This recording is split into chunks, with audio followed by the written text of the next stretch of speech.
आज फिर मिल रहे हैं नए टॉपिक के साथ। आज का टॉपिक है गुरु का जीवन में महत्व।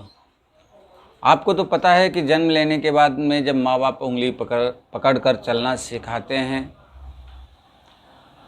तो वो हमारे पहले गुरु होते हैं, क्योंकि वो हमें पालते हैं, पोसते हैं, बड़ा करते हैं, हमारी उंगली पकड़ के चलना सिखाते हैं, इसलिए वो हमारे पहले गुरु हैं। और जैसे जैसे हम बड़े होते हैं हमारे जीवन में गुरु का महत्व बहुत होता है, क्योंकि एक संत ने कहा है कि कोई तंत्र गुरु, कोई मंत्र गुरु, कोई विद्या गुरु, कोई अविद्या गुरु, ऐसे अनेक गुरु हैं, पर मोक्षदाता सद्गुरु वो अलग ही होता है, जो आत्मा और परमात्मा का मिलन करा के देता है। इसी तरह से हमारे जीवन में तो गुरु आते ही हैं। जैसे पहले गुरु माँ बाप हुए, दूसरे गुरु विद्या गुरु होते हैं, क्योंकि जब हम बड़े होते हैं हमारे माँ बाप हमें स्कूल में डालते हैं, वो हमारी पढ़ाई लिखाई, हमें जीवन में जीने की कला स्कूलों में सिखाते हैं, वो हमारे विद्या गुरु होते हैं। वो हमारे जीवन में आते हैं और विद्या का पाठ हमें पढ़ाते हैं, ताकि हम भविष्य में अच्छे बनकर अपने जीवन का व्यापन कर सकें। लेकिन जैसे जैसे हम बड़े होते हैं, पढ़ाई करने के साथ साथ जब हम हाई स्कूल इंटर तक पहुंचते हैं तो हमारे जीवन में दूसरे गुरु का प्रवेश हो जाता है। वो गुरु कौन होते हैं? अविद्या गुरु। अविद्या गुरु का अर्थ आपने पहली बार सुना होगा, क्योंकि अविद्या गुरु वो होते हैं जो हमें गलत रास्ते पे लेके जाते हैं।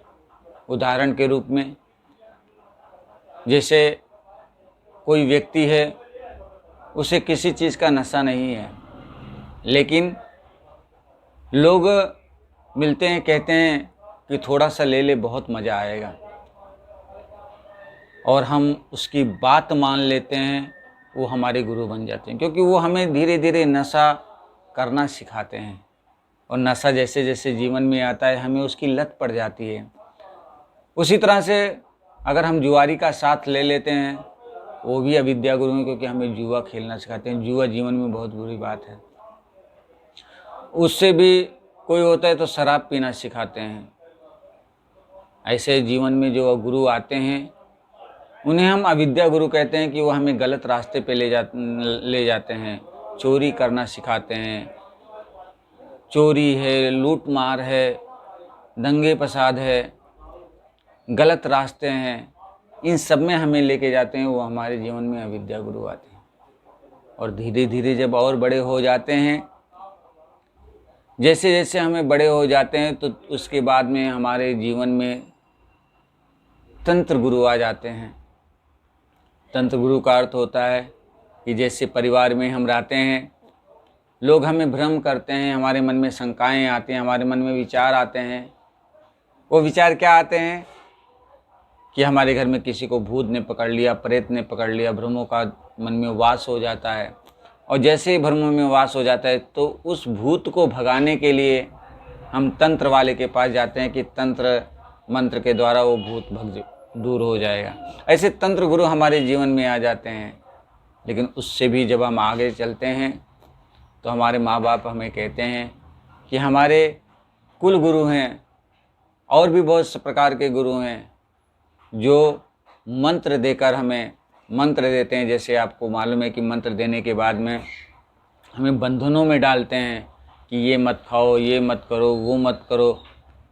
तो एक जहाँ संतों ने फरमाया है कि बंधन काट मिलावे राम, मन में लागे सहज दान, कि हर बंधनों से मुक्त करके सहज अवस्था में राम से मिला देता है।